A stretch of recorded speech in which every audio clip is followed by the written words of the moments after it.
EfilDay 4. I'm getting down there. Anyway, somebody left a link on my little tool thingy here to a YouTube video of this Robert Shapiro guy from 2008, and yeah, it was sort of interesting. So anyways, on the thermodynamic elements of origins of life, and I don't think it's really in dispute with what conventional scientists say. I think it's just taking it a step, previous, a perspective that's previous to. I guess I don't need to hold the camera. Once you start having the actual chemical machines that start doing this replicating thing, the pieces of chemistry, it's just an explanation of how those machines essentially could have been formed. And so you get into the idea of what energy is doing, and why energy produces, or may produce, all of this crap, when basically what it always wants to do is kind of convert to the simpler form, do the thermodynamic entropy kind of thing, and kind of disassociate in an open system. So, I've used the word filtering before to describe how our brain works, even how our body is essentially layers of membrane. There's the main nucleuses are replicating cells, whatever I can't remember what they're called, but anyway, they're the core DNA molecule, the one that's going somewhere, the one that's been somewhere and is in a linear path somewhere, attempting to be in a linear path. Obviously, I'm stopping that linearity. It's dead ending here. Mine anyway. I've used the word filtering just in the sense that, we have that core cell, and then we have these other developed walls, these other shields that break thermodynamics, that basically don't allow energy to come out the same way it went in. They're going to force the energy back into the system and force it to do more stuff and come out as in some other form, in a movement. So you could sort of look at a paramecium or some other micro life form, and you can sort of understand that a lot of little stuff comes in, and what comes out is the movement of a mass of stuff inside the membrane, let's say, and it creates this idea that this is the linear path. Okay, the history of the energy is being diverted into a collective stream, like a laser beam almost. It's like the energy is being funneled and forced in one particular direction, or one particular movement through the process of the arrangement of the matter.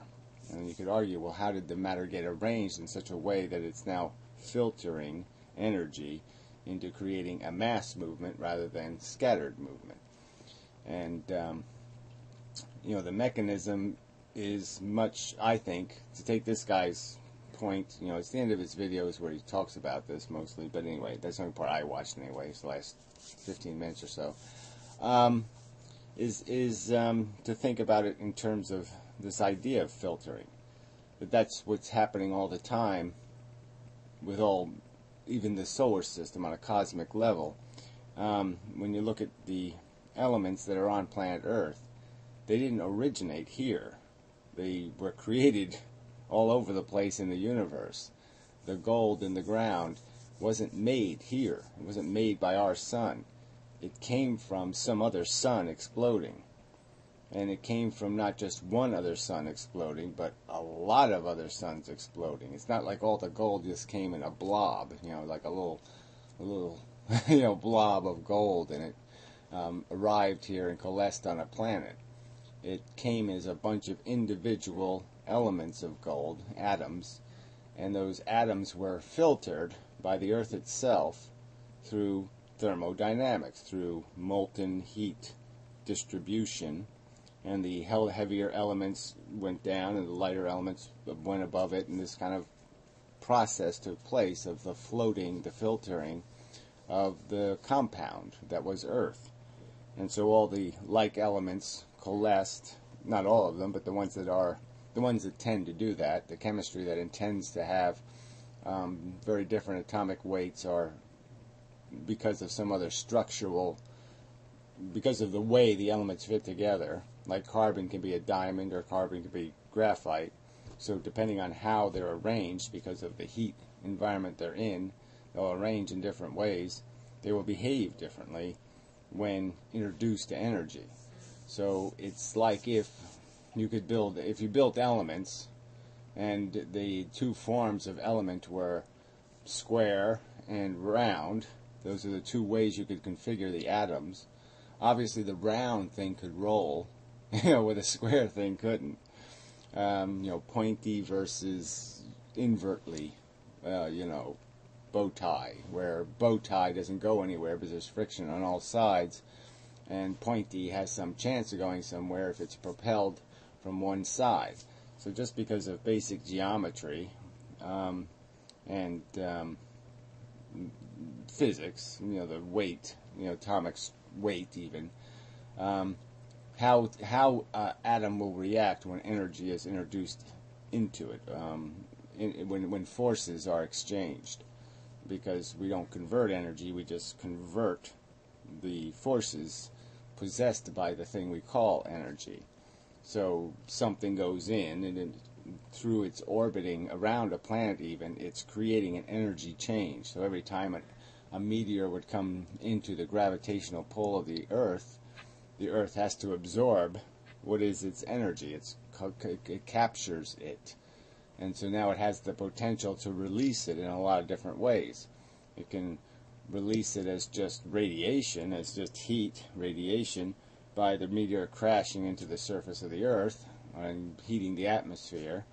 Or it could capture it like a moon for a long, long time before it releases the energy that was possessed by the object, that's holding the object together.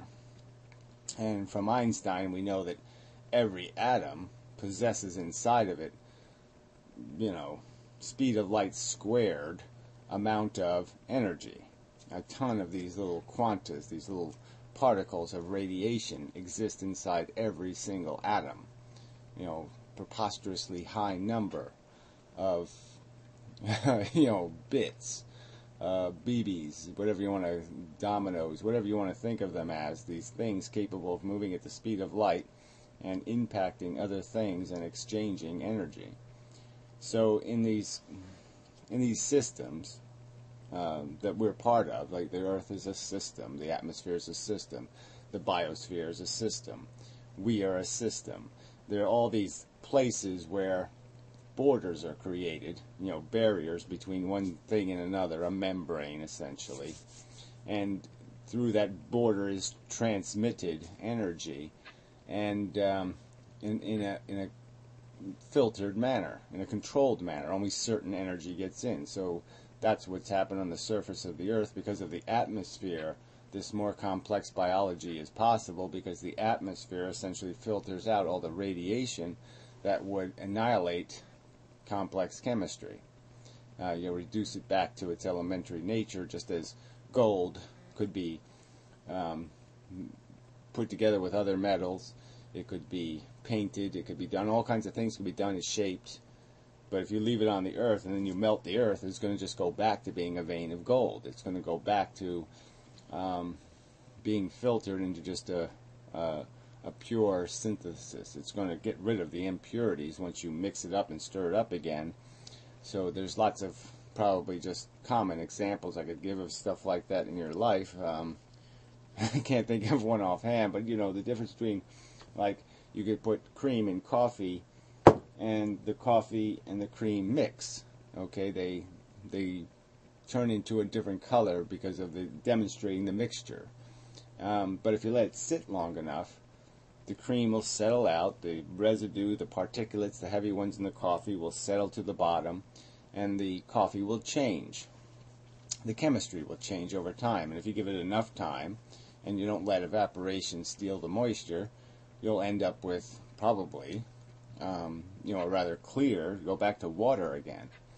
And that's, as long as there's nothing stirring the mixture, no vibrations capable of stirring the mixture, no energy in to keep the game going. It's like you can sort of see that if you freeze coffee, you'll sort of notice that the water goes back to being ice. I mean, it goes back to being a more pure compound, and there's other parts of the mixture that'll end up being really densely coffee flavored. So you'll end up with this weird mixture of frozen strong coffee. Well, it's actually how they get the caffeine out of coffee is freeze drying it. So, exactly my point. They make coffee, freeze it, and through that freezing process they extract the water, end up with a resin that's very concentrated coffee to make instant coffee. So, yeah. What do I want to say? There's a way of getting from this beginning, this idea that this is all that's happening, is these layers of filtering, and identifying what the constituents of it is, once you understand the dynamics of the mixture. So it's all about how many ingredients are in the coffee, how those ingredients are being obliged to interact because they have properties, because they have a density and they have a shape, and so when energy is introduced they will act in a consistent manner, and that over time that consistency will create a filtering process. So if you have enough time, everything gets filtered by an environment, and essentially we've been filtered into our shape by evolution, by 4 billion years of this competition. And certainly it's a filtering that could have different nuance depending on what happens. Obviously, the meteor hitting the Earth and wiping out the dinosaurs probably was, our existence was probably completely dependent on events like that. Events where you could come down to one individual animal who eats an egg, and if he eats the egg, there's a human being. Human beings will exist, and if he doesn't eat the egg, there won't be human beings.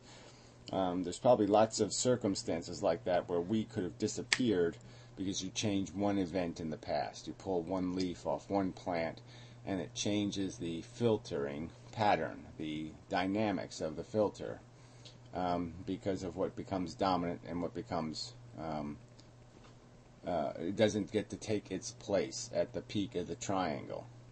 And so that's sort of what's happening in the biosphere.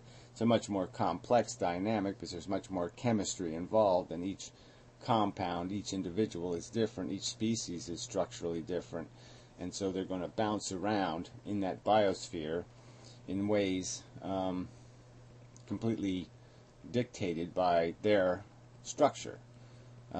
But in the end, what's happening is they are filtering out over time into a residue, into a product.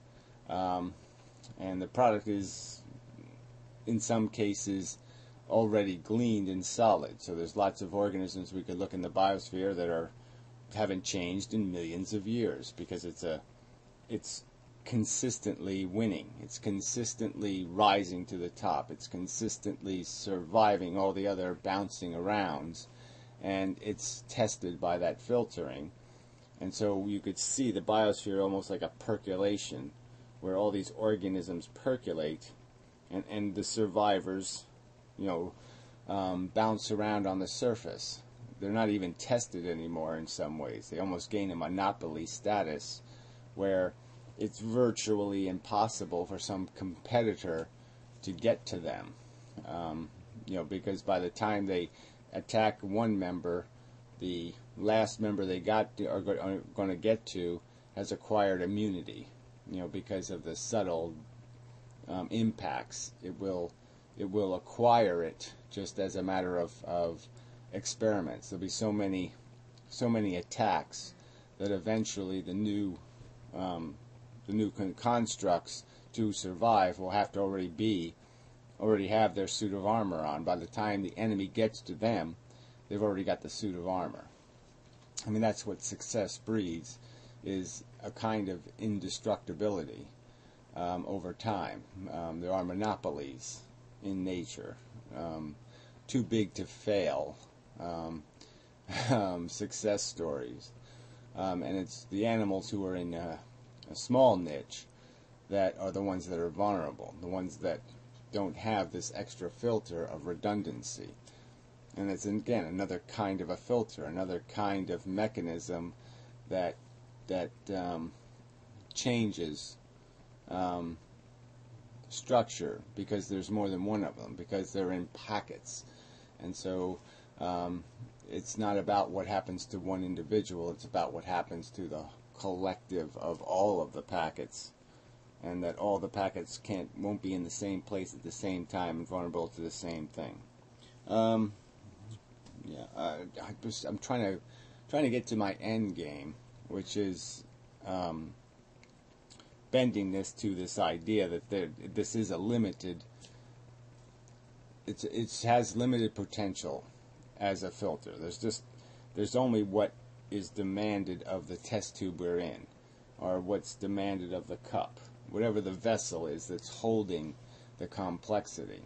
And we can sort of see that the vessel of this biological evolution is based on just a very simple dynamic. The sunlight comes in, it's converted through one life form into, packets of energy that can be consumed by these other life forms, and these other life forms can compete with each other for space and grazing rights and all the rest of this stuff, and eat each other, essentially steal the energy from each other directly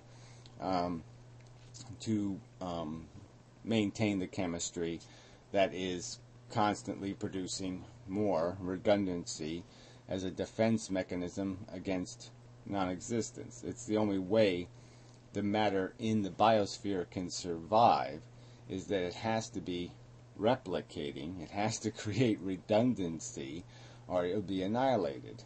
And so it's fundamental. I mean, the word reproduction just implies it, but I mean, it's a way of looking at reproduction for what it is. And what it is just a defense against the demands of the filter. The filter says you can't survive unless you percolate to the top, and the only way you percolate to the top is to create redundancy. And so it's the mechanism of not so much the natural selection, but the opportunity for there to be natural selection.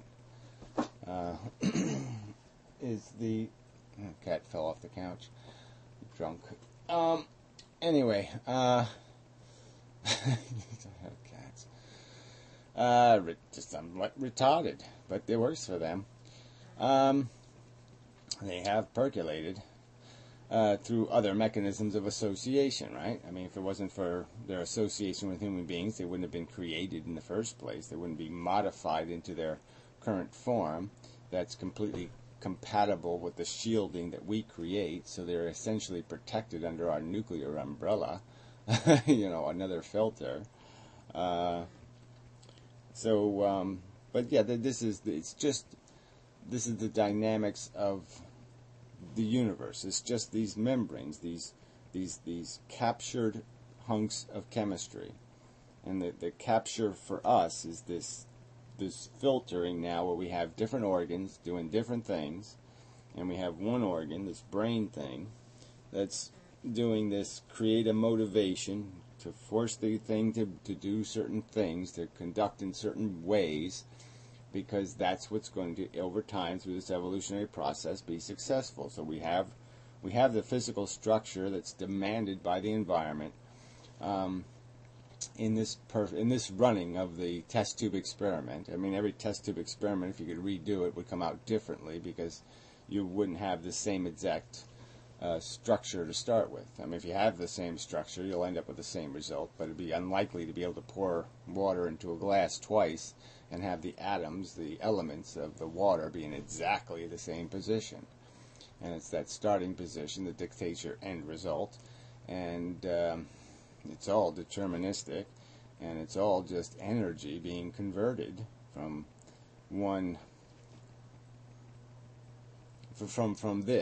just a purely linear path to an interaction path. So the energy affects each other, and through that effect creates environments that can't be penetrated by other pieces of energy, that changes the course of other energy and changes the course of other energy. And so you could sort of look like, you could sort of look at the planet Earth, and instead of seeing it as just a bunch of stuff stuck to the Earth, you can understand that it's a bunch of stuff captured by the Earth. It's still stuff moving, it's still stuff going about its business, but it's trapped inside atoms, little circulating bits, circulating,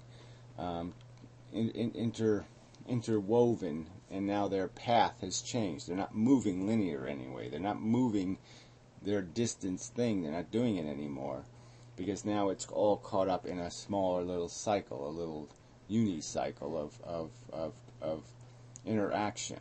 And that these interactions, when they become a clump, they become even more capable of trapping more stuff, and now creating something that would be called a new kind of filter. So like an atom, you can have a bit of radiation go in. If it's a certain kind of radiation, it'll have a different effect. If you throw a neutron in, you can disrupt the atom and create and release quite a bit of energy, an entire, large amounts of photons, because you can essentially disrupt the atomic weight of the atom. And that's essentially what happens in a nuclear reaction, is each atom is infected by a change in its nucleus, which changes. It's like had the Earth getting a blob pulled out of it, and now all of a sudden its mass changes, and the orbits of the moon changes, and the thing changes, and a lot of stuff is released because of the shaking up of its interior. And and it releases two more of these things, and then two more, and then two more, and because it's releasing more of the things that caused it disruption, you get a chain reaction that creates a tremendous amount of energy release. All right, but the point is that energy goes in one form. A single rock comes in, and if that rock hits, like say a meteor comes in and it hits a direct hit on a nuclear power plant, well, then it's going to have a release. What the impact is going to be very different than what went in. So what comes out is going to be very different than what went in. And just because there is complexity and arrangement in the nature of the matter in terms of its potential structures, but the limiting factor is that there are only these 100 or so elements possible. That even though the universe is whatever years old, and even though every bit of the Earth came from all these other suns blowing up, and it's the bits that make up the Earth are much older than the Earth itself, the truth is the universe has a consistent form and shape. It doesn't. It has there's limited things it can be turned into. So you're starting with a limited number of entities, and it's only through the arrangement of the entities that in the end you get some sort of bigger thing. Now, it's possible that that's what the universe is doing. It's possible that our cosmos is but one tiny, let's say the galaxy could be metaphored into an atom, even though the dynamics are very different. But let's say it could be. They would have an interactive play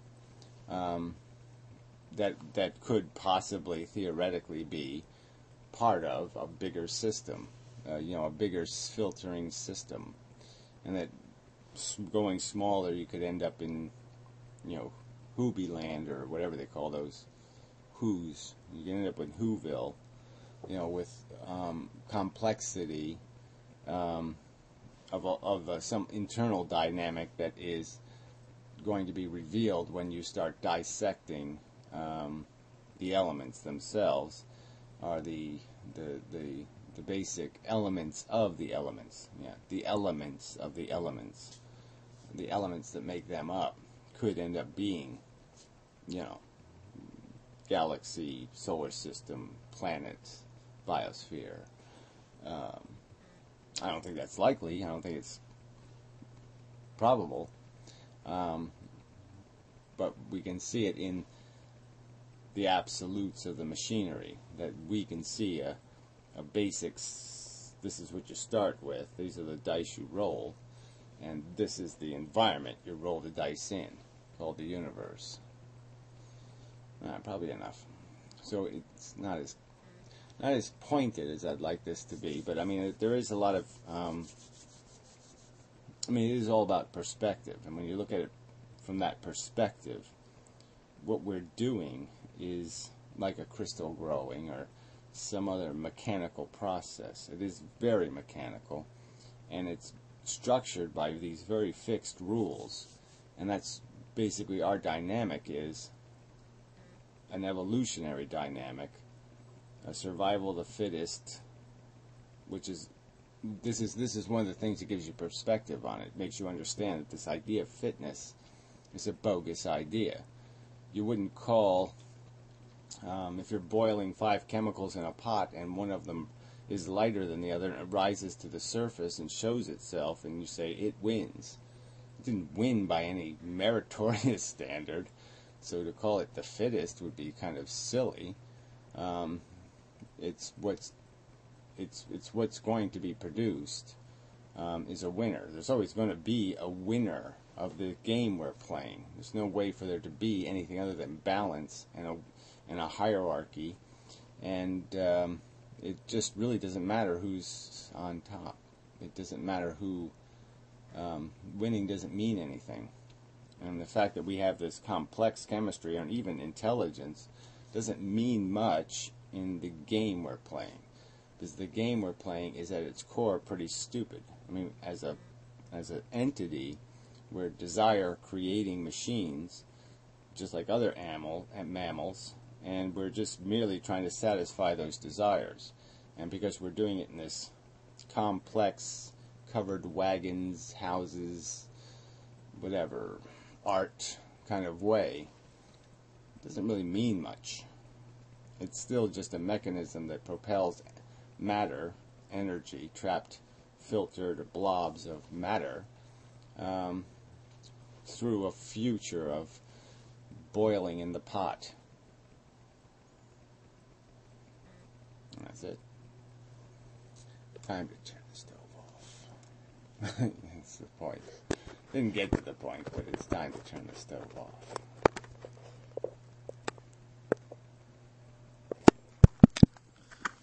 Alright, hit the button. I can hit it again though. It's what my filtering demands.